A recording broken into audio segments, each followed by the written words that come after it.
আসসালামাইকুম সুপ্রিয় এইচএসসি এবং অ্যাডমিশন ক্যান্ডিডেট বা শিক্ষার্থীবৃন্দ, তোমাদের সবাইকে স্বাগতম আজকের ভিডিওতে। এই ভিডিওতে আমরা একটা ত্রিকোণমিতির জনপ্রিয় এমসিকিউ সলভ করব। এইটা তোমার চিন্তা শক্তি অনেকটা বাড়িয়ে দিবে। দেখো, এই প্রশ্নটা এইচএসসি এবং অ্যাডমিশনে প্রচুর আসে, বিশেষ করে অ্যাডমিশনে। এইচএসসি তো আসেই। এখন দেখো, এটা এখানে বলছে যে cos a plus cos c equal to হচ্ছে sin b। হ্যাঁ, এবং কি দেখো কি বলছে যে এ হচ্ছে সি এর থেকে বড়। এই কথার মানে হচ্ছে এ আর সি দুইটা কিন্তু সমান না, ইজ নট ইকুয়াল, অর্থাৎ এ ইজ নট ইকুয়াল সি। ঠিক আছে। এখন আর একটা জিনিস দেখো যে এইটা একটা ত্রিভুজ, এ বিসি একটা কি, এ বিসি হচ্ছে একটা ত্রিভুজ। ঠিক আছে। এখন আমরা জানি ত্রিভুজের তিনটা কোণের সমষ্টি কত? তিনটা কোণের সমষ্টি হচ্ছে 180 ডিগ্রি। এখন বলছে যে এ কোণের মান নিচের কোণটি, এই যে এ কোণের মান কত? একটা কথা তোমাদেরকে বলে রাখি যে এই যে কোনো দুইটা কোণ, মনে করো এ আর সি, হ্যাঁ, এ আর সি দুইটা কোণ। এখন এদেরকে তুমি যদি কস করো, এদেরকে তুমি যদি কস করে যদি যোগ করো, তাহলে যোগফলটা যে কোনো অপর একটা কোণের সাইনের সমান হওয়া কেবলমাত্র তখনই সম্ভব যখন এই দুইজনের যে কোনো একজন 90 ডিগ্রি হবে, অথবা এই কজের যে কোনো একটা টার্ম জিরো হয়ে যাবে। হ্যাঁ, হয় এই কজ এ জিরো হবে, নয় কজ সি জিরো হবে। যে কোনো একটা জিরো হলে তখনই কেবল এই সাইনের এইটার সাথে সমান। কেন? কারণ তুমি এই দেখো তো, যত সূক্ষ্মকোণ আছে, সূক্ষ্মকোণ, ঠিক আছে, আমরা জানি ত্রিভুজের তিনটা কোণ সাধারণ ইসের যে যত সূক্ষ্মকোণ আছে আর কি, হ্যাঁ, মানে 0 থেকে 90, হ্যাঁ, 0 থেকে 90, এই যে মাঝে যে সূক্ষ্মকোণগুলো আছে, সূক্ষ্মকোণের ক্ষেত্রে ভিন্ন ভিন্ন দুইটা কোণ নিয়ে তাদের তুমি কস করো, কস করে তুমি যোগ করো, যোগ করে ওই ওপর একটা কোণের সাইনের সমান বানাও। অবশ্যই এই এ বিসির ভিতর কি সম্পর্ক থাকতে হবে? এবিসি দিয়ে একটা ত্রিভুজ বানাইতে হবে, এবিসি নিয়ে একটা ত্রিভুজ বানাইতে হবে। বুঝতে পারছি? যে কোনো ত্রিভুজের দুইটা কোণ, হ্যাঁ, দুইটা কোণের কস করে তুমি হচ্ছে অপর কোণের সাইন করো।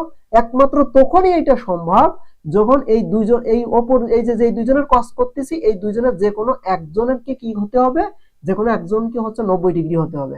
তাছাড়া এই কজ আর সাইন সমান হওয়া সম্ভব না। অর্থাৎ এই এ যদি জিরো, এই কজ এ যদি জিরো হয়, তাহলে কি লিখতে পারি আমরা? কস সি প্লাস হচ্ছে কত, cos c ইকুয়াল টু কত? cos c ইকুয়াল টু হচ্ছে sin b। দেখো তখন cos-এর কোণ আর sin-এর কোণটা কি হয়ে যাচ্ছে? সমান হয়ে যাচ্ছে।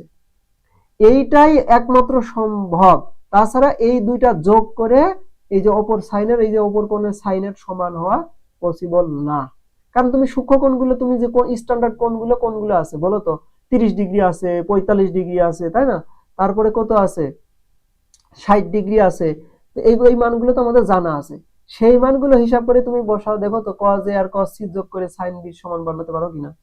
আবার তিনটা মিলে 180 হতে হবে, তিনটা মিলে 180, কারণ এটা একটা ত্রিভুজ, তিনটা কোণের যোগফল 180 হতে হবে। দেখো একমাত্র তখনই সম্ভব যে কোনো একটা অংশ কি হবে? জিরো হবে। তাহলে দেখো তখন cos এর c আর sin এর b দুজন কি করা সম্ভব? দুজনকে সমান লেখা সম্ভব। এখন কিভাবে দেখো, এই যে cos c আর sin b সমান হবে কিভাবে? এখন দেখো তো, আমরা জানি সমকোণী ত্রিভুজ, হ্যাঁ, এই যে সমকোণী ত্রিভুজের এই যে সমকোণ বাদে যে দুইটা কোণ থাকে, এই দুইটা কোণের যোগফল কত বলো তো? 90 ডিগ্রি। দুইটা কোণের যোগফল কি?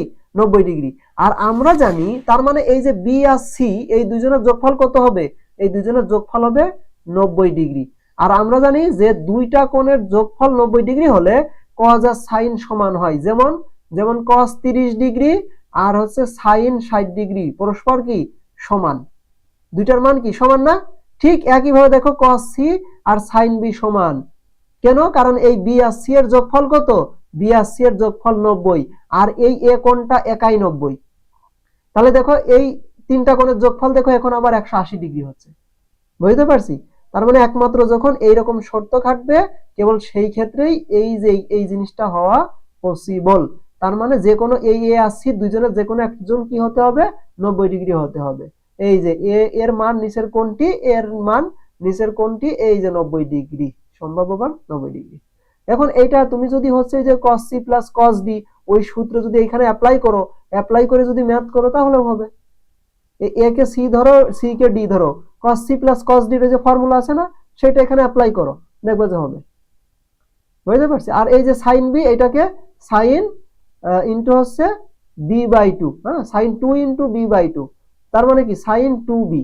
এই যে এই সাইন টু থেটা, এই যে সাইন টু থেটা যে ফর্মুলা, এখানে সাইন টু থেটার ফর্মুলা খাটাও, আর এখানে cos c plus cos d এর ফর্মুলা খাটাও, দেখবো যে ক্যালকুলেশন করলে লাস্টে এই এ কোণটা এই 90 ডিগ্রি বের হবে। আর আজ থেকে আমরা এই যে যুক্তি দিয়ে করলাম, তাহলে এখন থেকে এই টাইপের ম্যাথ আসলে এই যুক্তি অ্যাপ্লাই করলেই তুমি এর অ্যান্সার হচ্ছে বলে দিতে পারবে।